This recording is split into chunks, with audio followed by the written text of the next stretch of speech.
Hello, my favorite YouTube peeps. How's everyone doing out there? I'm having a wonderful day. It's a beautiful day in Colorado, nice and sunny. I should probably be getting out more, but I decided to film for you guys today. So today, we got the 360 S10. Yes, I've been waiting ages for this guy to arrive, and what's so special about the S10 is it has 3 laser systems. It can avoid sparkles so he doesn't get knocked over. So luckily, Sparkles is in good hands, and the 360 S10 will respect Sparkles and keep him upright for the duration of this video. Okay, so in this video, we're going to do the unboxing. We're going to check out the navigation challenges, and we'll see how well the 360 S10 does. There's a lot of great features about the S10, so this is going to be a long, in-depth video. So sit back, relax, grab some popcorns, grab your favorite friend, your pets, and let's watch this video on the 360 S10. Okay, let's get started.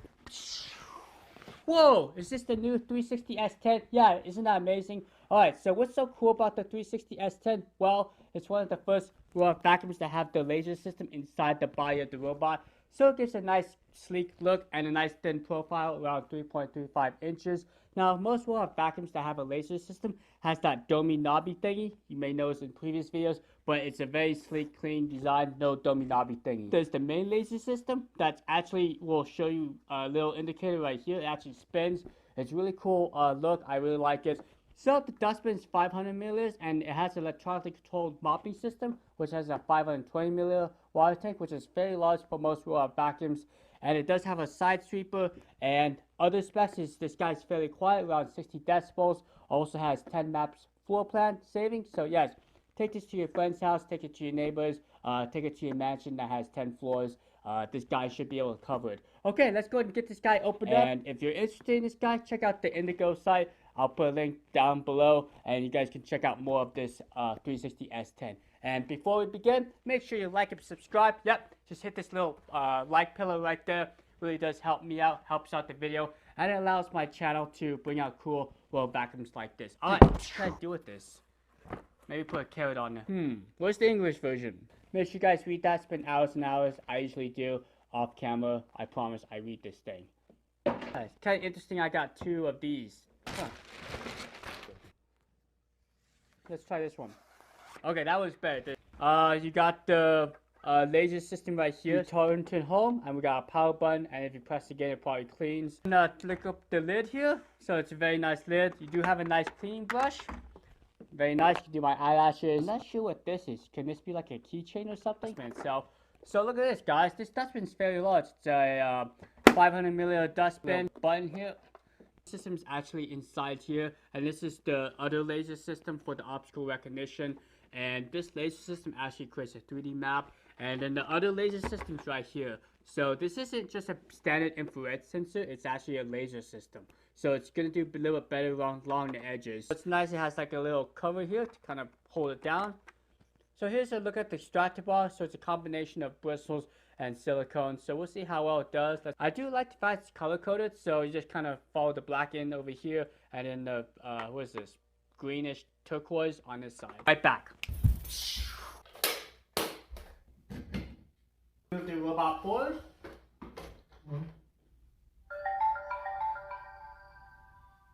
Turned on. Charging. And all you have to do is just type in 360 robot and then just select open, or you can use the QR code that's in the instruction manuals. And just type in your home network here.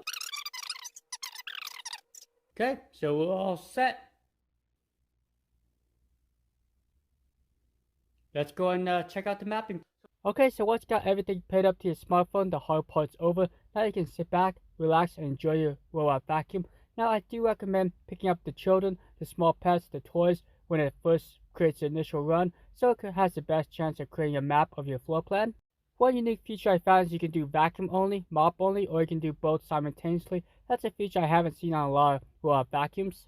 So as the robot vacuum goes around your floor plan, it will create a map of your layout, and it will get smarter, it will be more effective. So when I did my entire floor plan, which is about 2,600 square feet, it took this little guy about an hour and a half. This is on par with most robot vacuums I tested on my channel. Some were a little bit quicker, some took a little bit longer, but you can see the initial map here is starting to create the map of my living room and also my entryway. And as it's going around, it will continue creating the map until it's done. Then the robot vacuum will go back to its docking station and save the map. Okay, I went ahead and put some dirt and debris on my floors, and we'll see how well the S10 does. So this guy has a single side brush on the right side of the robot, and it does have a dedicated wall sensor.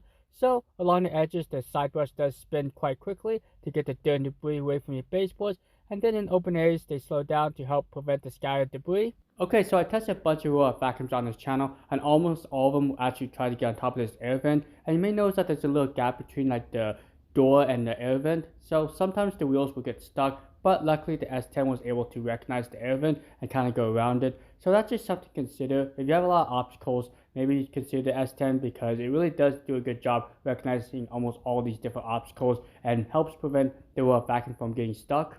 Alright, let's see how well the S10 does with Mr. Krabs here. He's very crabby, maybe because I call him a crab and not a lobster. I think he's a lobster. But anyways, so the robot vacuum will go around the object and use its side sweeper to grab the dirt and debris, and it did a really good job. It was able to actually kind of get the side brush underneath the object to get the dirt and debris. This is probably one of the best ways of navigating the object without actually moving the object too much.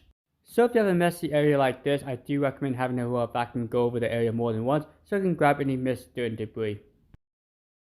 Alright, so let's go ahead and speed up this video and you guys can see how well the S10 navigates these various obstacles. Now the S10 uses 3 lasers, where some robot vacuums rely on a single laser and others use a camera-based system. And as I've been testing a bunch of these robot vacuums, I can say that laser systems are the way to go because they can detect most obstacles and are not affected by light. I did have a discussion with a bunch of you guys, and some people like the camera-based systems, other people like the laser-based systems. So let me know down in the comments what you guys prefer. You guys like camera-based, laser-based systems, and why? If I had to choose, I think for now laser systems are the way to go. They seem to recognize the objects the best. They're not affected by light, and they can also navigate in the dark. So you may have heard of this famous entrepreneur named Elon Musk who kind of kickstarted Tesla. Well, their self-driving cars use camera-based systems, and he said that cameras will always outperform lasers. Well, in this application, robot vacuums have a limitation on the hardware performance, so laser systems require less hardware processing, so this is the way to go. Well, what do you guys think so far? Did the S10 do a good job in this cleaning challenge? Let me know down in the comments. Give me a big old thumbs up if you're liking this video so far. Alright, let's see how much the S10 picked up in its dustbin.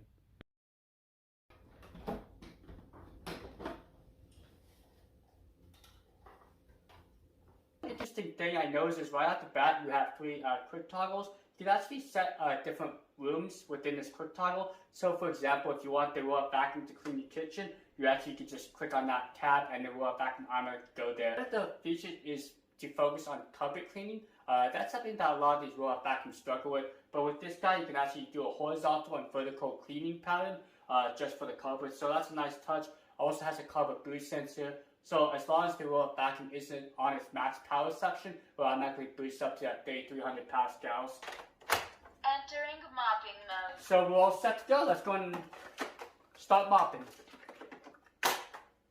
Okay, so the S10 is very similar to most robot vacuums that come up, but it does have a couple additional features. One of the big features is the ability to shut off the vacuum motor while mopping. Sometimes you don't want to run a vacuum motor and just want to mop, and that's an option. You do have the option just to do vacuuming only, or you can do both simultaneously, which I have in this demonstration.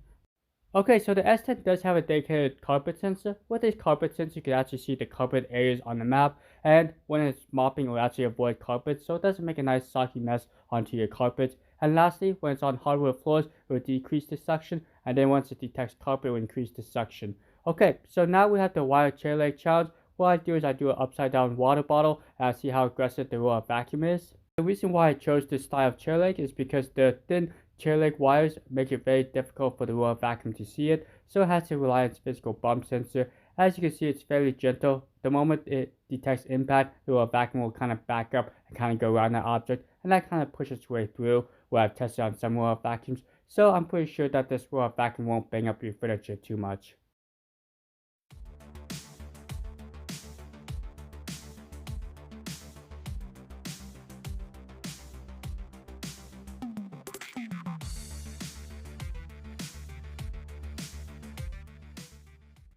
So the S10 has a pretty sleek profile, around 3.35 inches in height. This allows you to get under most furniture. Also, this is very useful when getting under couches.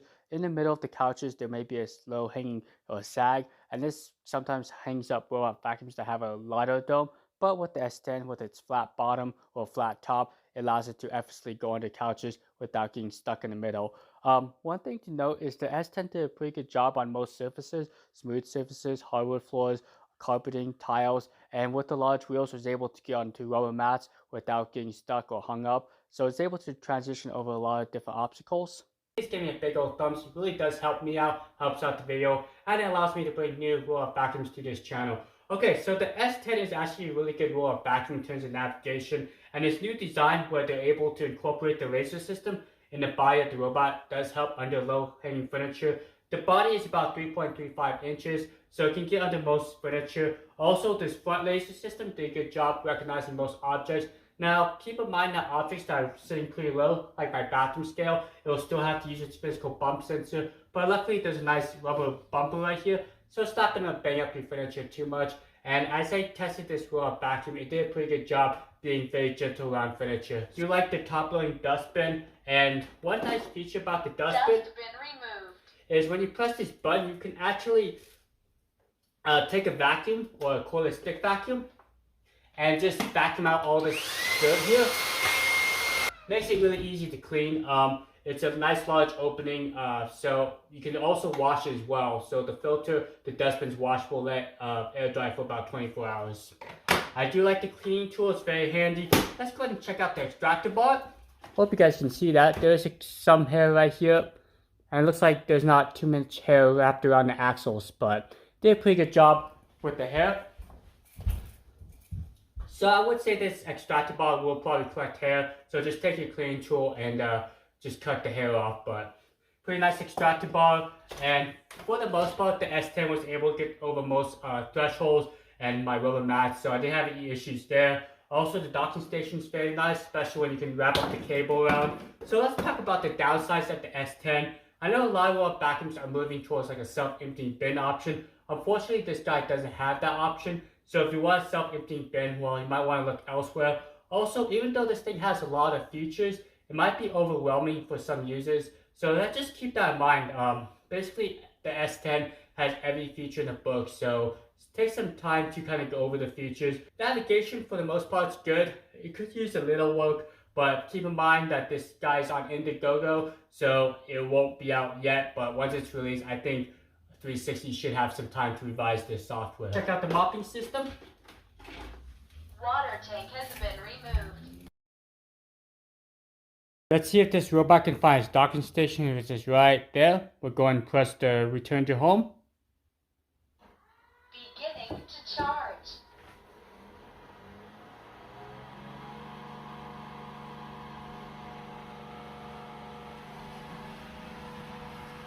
Okay, so there's a lot of factors when considering a roll-up vacuum: the price, the features, the performance, how well it cleans, also how good it can navigate various obstacles. But one thing that people overlook is the ability to go back to its docking station. Is it reliable, or does it miss its docking station? Luckily, the S10 is very reliable. It was able to get to its docking station 100% of the time. One unique feature is the S10 does support up to 10 saved maps, and if you move the roll-up vacuum to a different area, it will automatically update that map, so you don't have to choose the map within the app. I think this is a game changer because sometimes you forget to update the map and the roll-up vacuum will get confused and cause issues. Well, if you guys are still here, you guys are awesome. Thanks for sticking around till the end. I know this was a long video, but I wanted to cover everything I could about the S10. There was a lot of features with this roll-up vacuum. I'm pretty sure I didn't cover everything, but this video will probably be an hour long. Alright, let's go ahead and wrap up this video, and I'll give you my final thoughts. Okay, so yes, I do recommend the 360 S10, especially for someone who has a very messy floor plan, a lot of pet toys, maybe doggy bowls, or someone who just loves technology or likes all the features. The 360 won't disappoint. There's so many features in the app, I could probably spend a day going over every feature, but 360 definitely lived up to the name, and it's a really good roll-up vacuum. And don't forget, this guy supports up to 10 floor plans, so you can cover a very large house. Alright, so thanks so much for watching, and thanks again 360 for sending me out this guy. You guys are awesome. Stay tuned, I got some cool products coming down in the pipeline. So you guys have a great rest of your day. See you later, and be safe out there. Bye.